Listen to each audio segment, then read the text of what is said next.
On the summit, I want to go back to what John was asking you about James Comey. You made clear, well, look, his boss, Eric Holder, was there, but you also said we wanted to make sure this wasn't overly focused on law enforcement.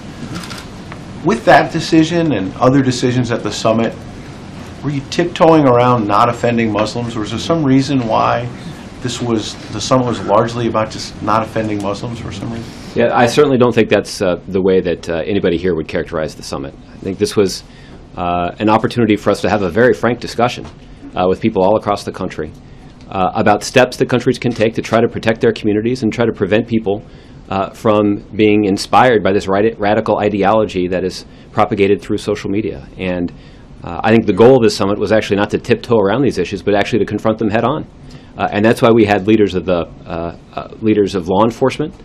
We had leaders of the Muslim community who participated in this summit.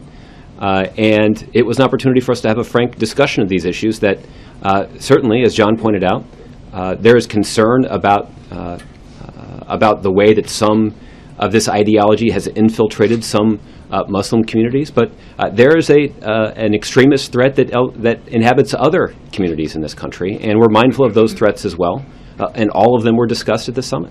In terms of confronting it head on, the former CIA director, James Woolsey, was on CNN and said that he believes by refusing to call it Islamic terror, the president, quote, looks scared. How do you respond to that? Yeah, I don't think that the countless terrorists that have been wiped off the battlefield as a result of military action that this president has ordered feel that the president's particularly fearful.